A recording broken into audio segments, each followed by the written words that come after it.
Bonjour à tous, vous qui appréciez ces vidéos, eh bien merci de vous abonner à cette chaîne YouTube, ça prend 2 secondes et vraiment c'est important. Et puis profitez-en pour appuyer sur la petite cloche pour recevoir les notifications des nouvelles vidéos. Merci d'avance. Aujourd'hui, vidéo spéciale.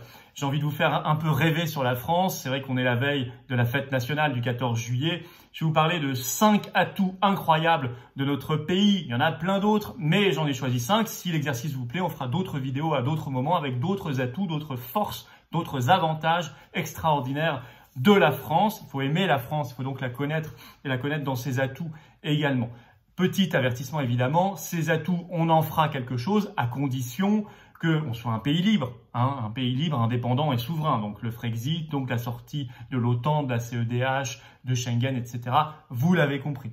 Deuxièmement, on en fera quelque chose si on a à la tête de la France des hommes et des femmes qui aiment la France, qui croient en elle sincèrement. Deuxième condition. Et troisième condition, on fera quelque chose de ces atouts à condition que nous ayons un peu d'imagination, de créativité, d'espérance, qu'on dessine un projet national et qu'on ait envie de le faire. Voilà. Sinon, on n'en fera rien.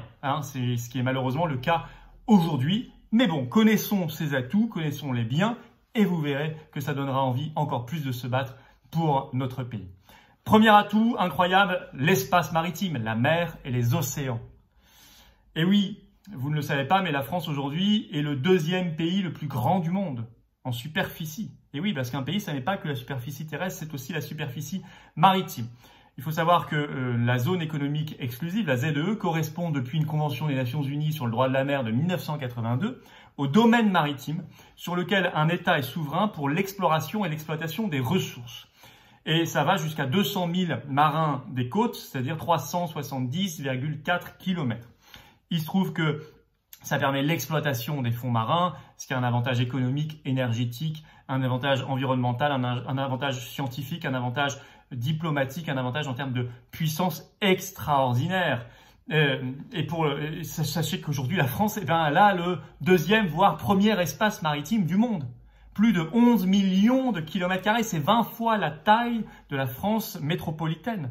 Alors on se dispute avec les États-Unis qui auraient un peu plus, donc 11,3 millions de kilomètres carrés d'espace maritime. En tout cas, on est devant le 3e qui est l'Australie avec 8 millions environ de kilomètres carrés d'espace maritime. Sachez pour l'anecdote que le 10 juin dernier, à sa demande, et ça a été accepté et validé par les Nations Unies, la France s'est agrandie de 150 000 km² supplémentaires, c'est-à-dire plus du quart de la taille de l'Hexagone, essentiellement au large de la Réunion et de Saint-Paul et Amsterdam. Voilà.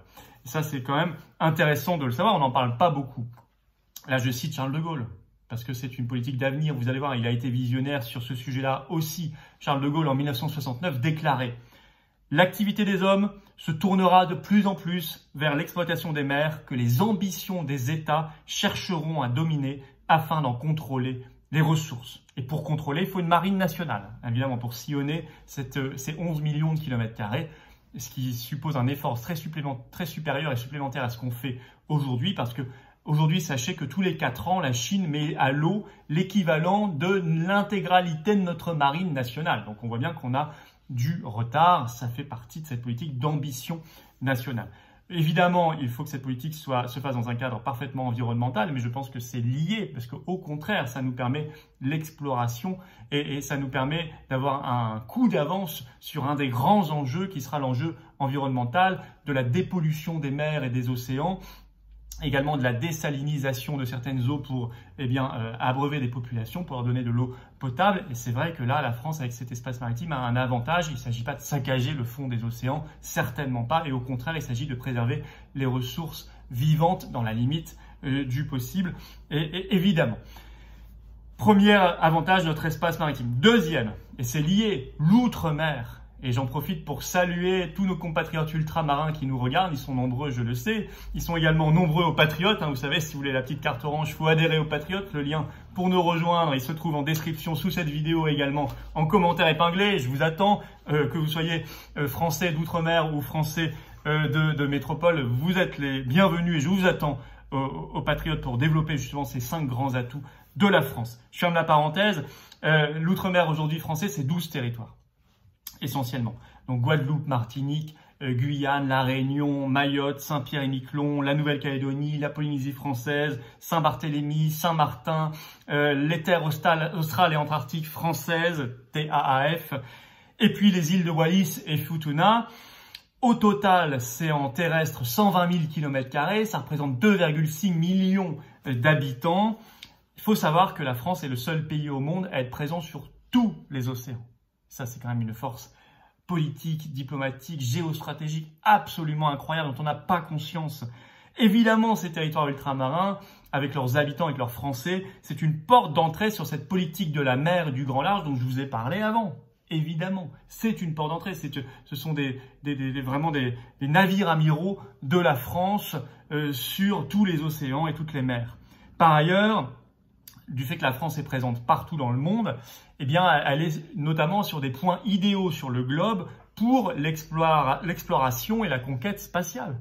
Et oui, vous savez, on a fait Kourou, pas par hasard, à Kourou, en Guyane. Si c'est de là qu'on lance des fusées comme Ariane, c'est parce que ça a été jugé au début des années 60 comme un site absolument parfait du point de vue de son emplacement sur le globe. Et donc, la France a d'autres emplacements parfaits pour l'exploration et la conquête de l'infiniment grand. Et ça aussi, il faut en être conscient. Par ailleurs, cette outre-mer française, c'est une biodiversité absolument inégalée, incroyable. Elle représente 80% de la biodiversité française. 80% de la biodiversité française. Et puis, c'est un atout politique et diplomatique énorme, puisque, par exemple, je donne un seul exemple, il y en a beaucoup d'autres. Grâce à la Réunion, je salue nos amis compatriotes réunionnais, eh bien la France siège à la Commission de l'océan Indien, donc elle peut discuter directement avec des pays comme le Pakistan ou l'Iran, par exemple. Ce qui est un avantage géostratégique immense qu'elle n'aurait pas s'il n'y avait pas d'outre-mer français. Il s'agit aussi, bien sûr, de développer beaucoup plus tous ces territoires. C'est un autre sujet, mais ça va ensemble. Il faut vraiment les intégrer à la France comme ils le souhaitent dans leurs particularités et leur diversité qui font la richesse de notre culture.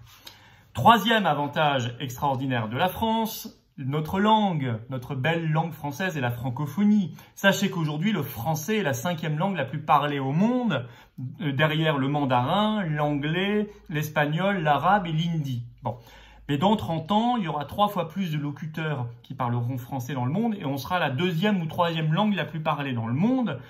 Ça, à l'époque, enfin en 2050, il y aura à peu près 8% de la population mondiale qui parlera français contre 3% aujourd'hui selon les données de l'Organisation internationale de la francophonie, l'OIF.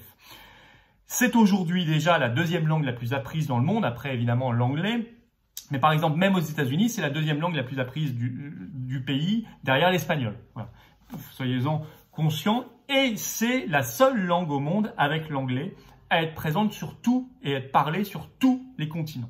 Et ça aussi, c'est une chance pour la France. Je vous fais réfléchir quand même à quelque chose d'important.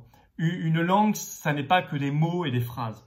C'est déjà ça, c'est une littérature, c'est une culture, ce sont des arts. Mais c'est aussi le véhicule d'une civilisation. Le véhicule de concepts et de manières de penser, de manières de voir et d'appréhender le monde.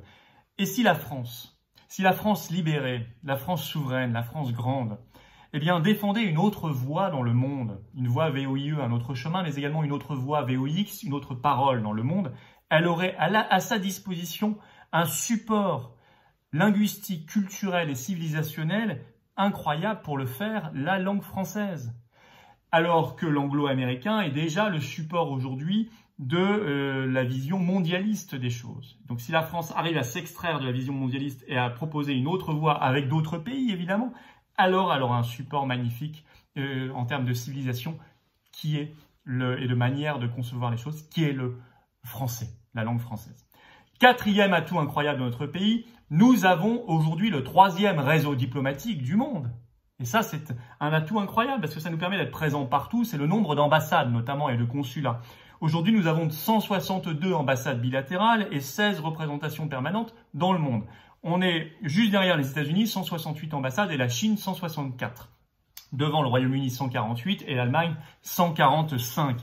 C'est un atout, un avantage politique, géostratégique, également économique, parce que ça permet évidemment En tout cas, si c'était bien utilisé, hein, si on avait un projet national, mais je vous parle là d'une France d'après, hein, évidemment. C'est un avantage économique aussi, ça permettrait aussi normalement aux entreprises françaises, aux fleurons nationaux, eh bien, de mieux connaître le monde et de mieux se propulser dans le monde entier et donc de ramener de la création, de l'innovation et des emplois dans notre pays, évidemment. Cinquième atout, enfin, pour cette vidéo, l'atout agricole. La France est un des greniers de la planète.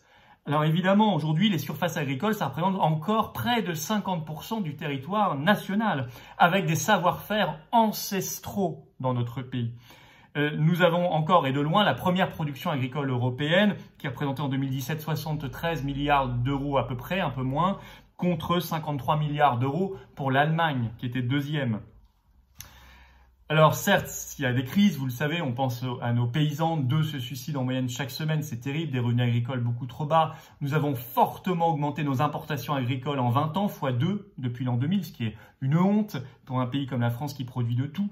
Et puis, nous avons diminué en part de marché en termes d'exportation. Nous étions le 3e exportateur agricole mondial en 2005. Nous ne sommes plus que le 6e aujourd'hui. Mais enfin, ça vous étonne pas, vu la politique qui est menée, vu le cadre de la PAC, vu les grands accords de libre-échange européens qu'on signe en permanence, qui font venir du bœuf aux hormones canadiens ou du bœuf mexicain, etc.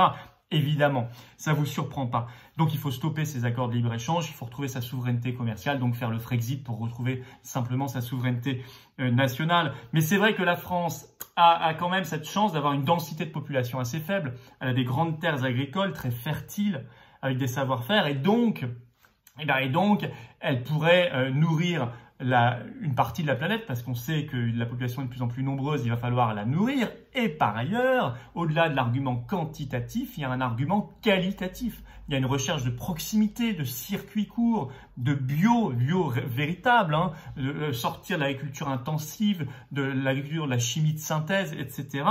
Et ça incarne l'avenir. Et la France est bien placée pour ça, si elle le souhaite, parce qu'elle a une densité de population faible. Donc, contrairement à des pays comme les Pays-Bas, la Belgique ou l'Allemagne qui sont très intensifs, elle peut faire autre chose sur l'agriculture chimique et l'agriculture intensive. Elle peut faire de l'agriculture de circuits courts, de proximité, de qualité plus extensive. Et c'est bien sur ce chemin-là et ce modèle-là qu'il faut aller, en n'oubliant pas également les avantages agricoles de l'outre-mer, la banane aux Antilles par exemple, la vanille à la Réunion et tant d'autres choses à développer un peu partout. Sachez que le bio se développe en France. Aujourd'hui, un agriculteur sur 10 travaille le bio. Ça représente 2 300 000 hectares selon les derniers chiffres 2019 de l'Agence du bio en France, à condition évidemment que ce soit du vrai bio. Hein.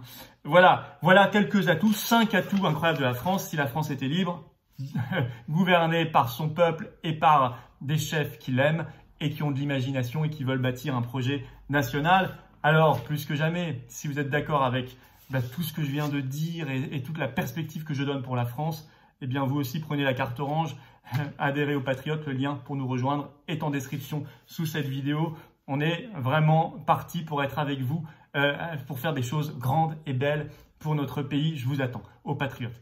Et évidemment, vive la France. À bientôt.